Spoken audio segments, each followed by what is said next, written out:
Welcome back to Digging Deep, the podcast where we offer bereavement bites for time-pressed professionals and where we explore the trends, challenges, and stories that are shaping the future of the death care profession in Canada.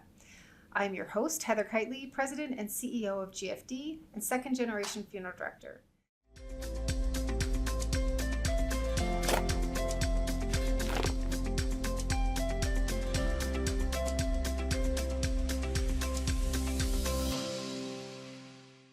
My guest and I are talking about our National Canadian Association, the Funeral Service Association of Canada, of which I am a board member. So I'm excited for today's conversation. Together, my guest and I are going to explore FSAC's renewed vision and how the association is driving meaningful change across the profession in Canada. If you're enjoying Digging Deep, please don't forget to follow, like, comment, and share. Your support helps us keep these conversations going. Joining me today is the esteemed Pam Moss. Welcome, Pam. Thank you, Heather. Pam is the Executive Director of the Funeral Service Association of Canada. And your backstory is so interesting. So after 12 years as an ordained minister, you transitioned to death care. Mm-hmm. It's kind of a natural, I think, in some ways, right? And you have spent more than a decade in the death care profession, serving as a public speaker, celebrant, grief course facilitator at Humber College, coach to funeral directors. Oh, probably some good stories there. Mm-hmm. And former executive director of the BC Funeral Association. And since 2023, that's gone fast. Yes, it has. Pam has led FSAC, where her own grief journey fuels her deep respect for the profession and her commitment to building connection, collaboration, and a strong national voice. Welcome, Pam. Thank you. Yes. I am so happy to be here. We are happy to have you. And for our listeners are in for a fair bit of fun because, you know, Pam and I often have good old chin wags and we can go on for a long time. So we made sure that we have some folks here with a hook so that we're not going to be here forever because hope the hooks are big and strong. Yeah, and it can get silly. It can get spicy, for sure. There is an interesting story about going through security at the airport, but I will save that for another day. Right. Remember that? That yes, so I funny. do, actually. Oh, my gosh. Okay. Pam, talk to us a little bit about your background and what led you to take on the role of Executive Director for FSAC. Oh, and see, that could take up the entire podcast. I was born and raised in Newfoundland. I left it a million years ago, but I was raised in the home of a minister. So that very much shaped my life and shaped my belief system. So who was the minister? My dad. Your dad. My dad, yes. And funny how dads shape your professions, right? And shape us as kids. Yeah. But with that becomes a very particular belief system. And when I was just 11 years old, I had my first experience with death, and it was a very tragic one. It was my sister-in-law. She had just been married to my brother for 3 months. Gosh. And they were just new and everything. She was a nurse, and she was assigned to a medevac situation where a young man had attempted suicide and wasn't successful, and they were asked to medevac him to a larger hospital, and she was a nurse that was asked to go on that call. Anyway, to make a long story short, just moments outside of town on their return back, the plane hit a mountain. Oh my gosh. And she was killed. Wow. And I remember it was a very public death. You're 11 years I was old. 11. Yeah. And I had just been like the junior bridesmaid at their wedding. It's my oldest brother. I idolized him. I loved her. They were like camp sweethearts. They were finally starting their life together. Tragic. And our house, it was very public. It was all over the news. And I'll never forget, it was the first time I saw my dad cry. It was when the phone rang. Yeah. And he hung up the phone and he turned around to this room full of people. And all I remember him saying were, there were no survivors. And he just broke. Wow. And I was an 11-year-old little girl sitting there. Our house was full of really well-meaning church people. Yeah. And they were so lovely. But then I heard all of the cliches. Yeah. And I remember as an 11-year-old little girl going, what? Yeah. what? Like some of this. And for those who are listening, let's very quickly just talk about some of those cliches, right? And I've heard lots of them over the years too. God wanted her for her garden, for his garden. And God, this must be God's plan. And you got to trust God. And she's with the angels and she's in a better place. That was when I kept hearing she was a better place. All very well intentioned, but certainly can be very difficult. And as an 11-year-old, and now, after doing grief studies and everything, I understand why I reacted the way I did compared to my siblings. It had everything to do with my stage of development at the time. Anyway, that was my very first experience with death. Fast forward, I was 14, so 3 years later, I had a boy my age who basically died in my arms. These things just kept happening to me. And as a result, when I turned 28, by that time, I'm a minister myself. Yeah. I'd gone through lots in life anyway. And there was another tragedy. My best friend's husband died suddenly. And something inside me snapped.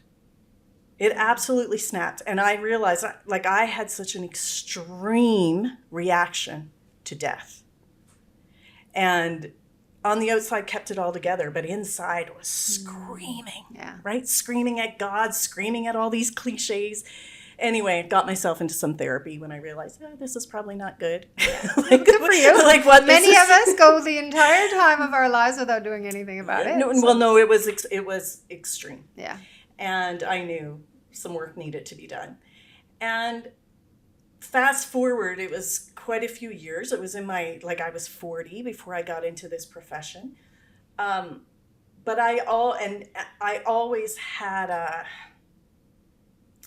just extra compassion for those that are grieving. Yeah. For those in the room, when I was a celebrant for a number of years, I would always look for those in the room that were just either really quiet or being overlooked. I'd look for that kid in the room. You can see it in people's eyes, right? Yeah. And so it's my own grief journey and all the work that I've done and all of my experiences that I understand it came full circle for me. Yeah. And then I started off in death care actually because my original career as a minister ended up with me completely crashing and burning out. Yeah. And after a while, when I wasn't working, I'd have the local funeral homes calling me and saying, well, hey, would you still come and do funerals for us? Hey, we know you're not actually working, but would you come do this? And I was like, heck no, I'll cry. I cry even if I don't know the people. Yeah. And then truthfully, over time, it was like, okay, I'll come. All right, I'll come as a celebrant. Right. I will come and be your celebrant. Yeah. Because I wanted to journey with people that didn't have somebody to walk beside them. So during that time, you're getting to know the funeral directors. Yes. Right? And they're worming their way into your heart, as they do. Yes. Right? Very much. So flash forward, you decide, I'm going to take on this role at FSAC.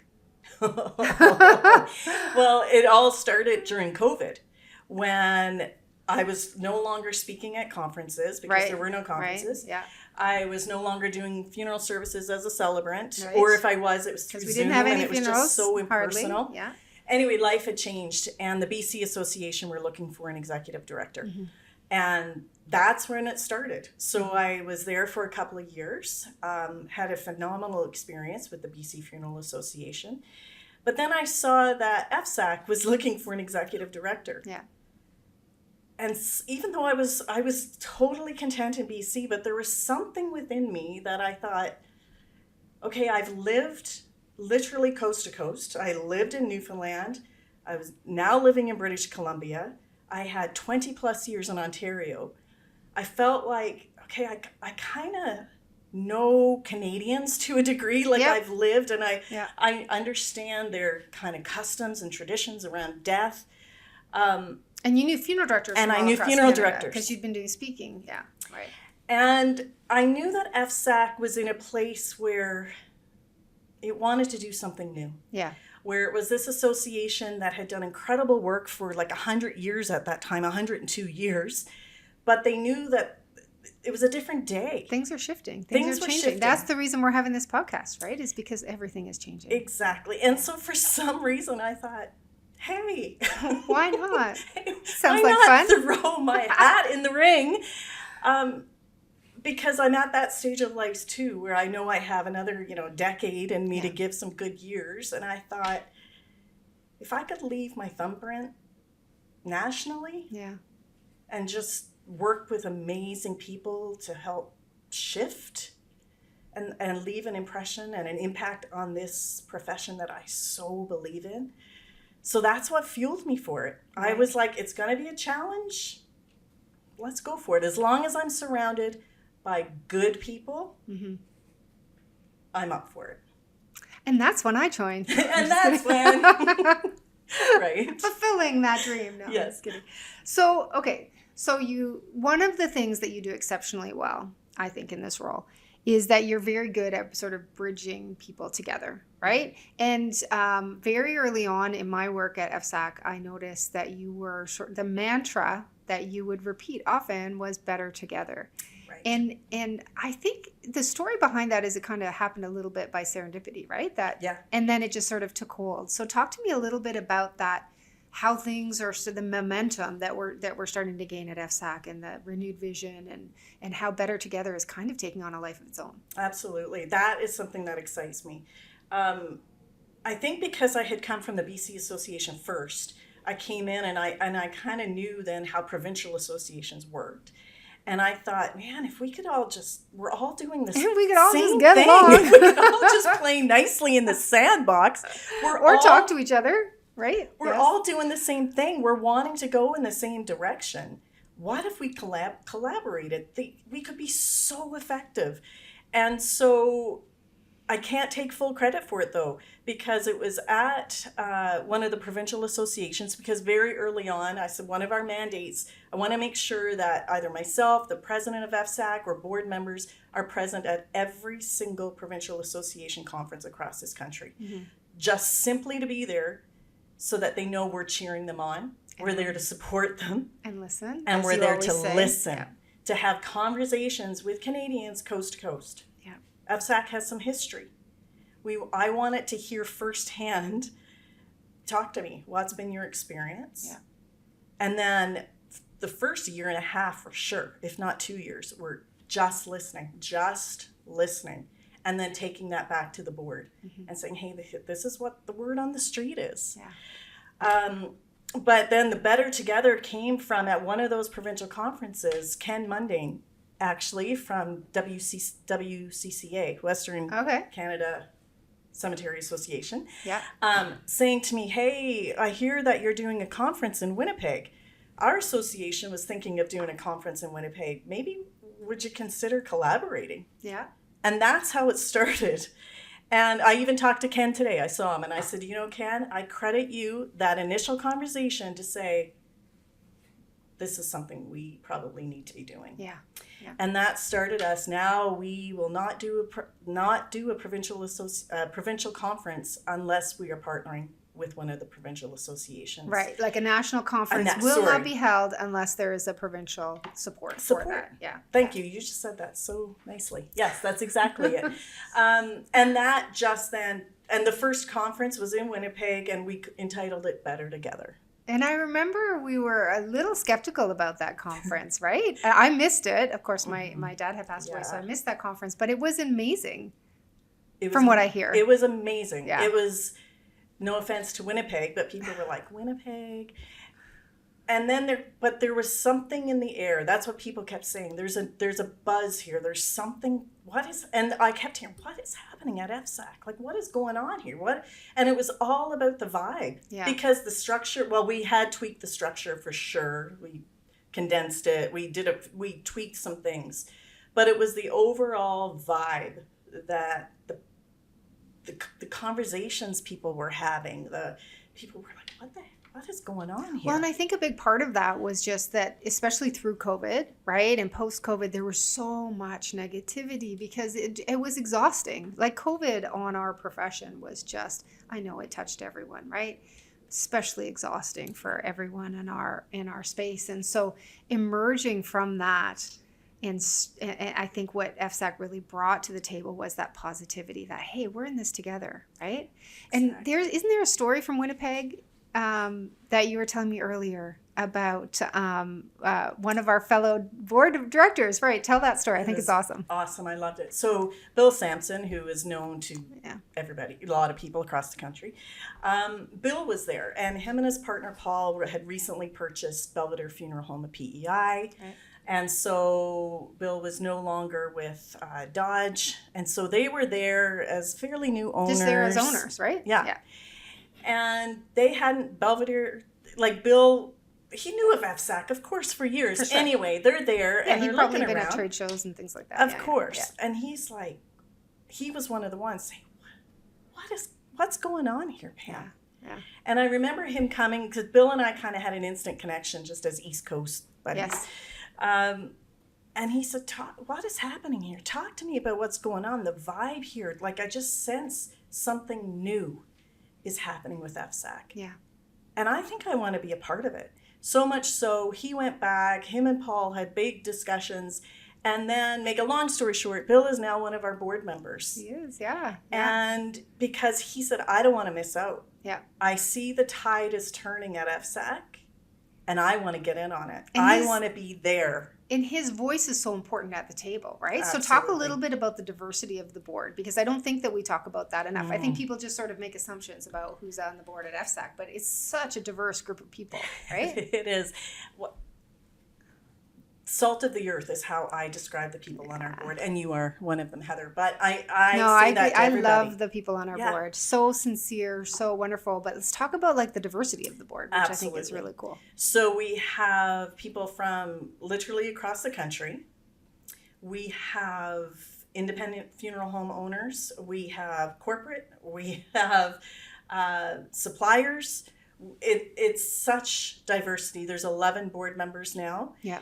Bunch of different skill sets, different representation, cross-country representation, and that's something that we're working very hard at building, right? Absolutely. So now it's not, we are really wanting to be strategic as to who's sitting around that boardroom table, because we know that we have work to do. Mm-hmm. As a national voice, we've got some serious work to do. Let's talk about the vision. So we are getting a little bit close to time. It happens so quickly. Oh, wow. Seriously? Yeah, for real. I know. Oh, wow. Right, and I don't want to end the conversation without talking about some of the things. Like, we'll give some teasers as to what's coming, but certainly some of the changes that we've recently made. Please talk about our renewed vision and mission, which are very exciting, and the different, or not the different, but the clearer focus that the board has. For sure. We met a few months ago in person and looked at what at the time was our current mission, vision, and values, and realized it had served us in the past, but it no longer represented who we were. So we just worked really hard at, well, let's put some words to who we actually are now and what we can build on. So our vision, very clear. FSAC strives to be, we want to be the leading voice for death care in Canada. That if there's anything going on in Canada, if there's another pandemic, if there's another anything, people know, come to FSAC when it comes to all things death care. And I want to pause there and talk to our listeners for a quick second, because we cannot be the leading voice without all of the voices at the table, right? So I want to just do a really strong call to action for all of our beloved death care providers that may be listening to this podcast, that we want you to join us with the work that we're doing at FSAC, because there are some exciting things happening. And truly, if not now, when, right? Now is when we need to come together. I think now more than ever. Matt, I agree 100%. Now more than ever. We're seeing that in so many areas in Canada as it relates to so many things. Yeah. But in death care, we keep saying we want a voice at the table. We want to be recognized at the table. Well, we need to have a loud voice. We need to have a united voice. Yes. And so we do. All of those out there, if you're not yet members of FSAC, or you were in the past, come join us again. Yeah. We've got some good work that we want to do for this profession nationwide. So we want to be the leading voice with many voices, right? Yeah. Joining the choir, so exactly. All aspects of death care. And I think that a lot of people don't realize that, right? When they think about FSAC, they think, you have to be a funeral director. But not true. No. It's funeral homes, cemeteries, crematoriums, suppliers of goods and services, if you're retired, if you're a celebrant, A if student. if you are in death care in this country, we want your voice at the table. What you have to say really does matter. And we want to represent that. And so that's our vision. Our mission is to elevate Canada's death care profession we commit to providing advocacy. Huge. Yep. So being a united voice with advocacy, collaboration. We have to do it together. Let's stop rowing in different directions. My goodness, the traction we could get if we all started rowing together. Yes. And we want to provide resources to our members. And so that is something that FSAC is doing and commit to getting even stronger. And we're going to do it. We're going to do this through leadership, transparency, integrity, and collaboration. And I just want to say something about this transparency piece. Please. We're an open book. If you want to know what's going on at FSAC, ask us. Here it is. We're transparent, and we lead with integrity, and we want to do it together. I love it. So wonderful way to end. So thank you so much, Pam. This has been, I am so passionate about the work that FSAC is doing, and I'm just such a big fan of yours, and you're just such a great representation for our sector. And so thank you. I know how hard you work too. So if anyone's listening and they're wondering, like, what's Pam doing all day? Trust me, she is super busy. So to everyone listening, thank you for joining us today on Digging Deep. We hope that today's conversation with Pam offered valuable insights into FSAC's evolving vision and its impact on our profession. We are truly better together. It's such a pleasure to have you here, Pam. Thank you so much. If you found today's discussion valuable, please be sure to follow, leave a comment, and please share Digging Deep with your colleagues or with someone that you might know who might find this conversation valuable. Your support helps us to continue to bring important conversations like this to the profession. Until next time, I'm Heather Kiteley. Keep on digging deep.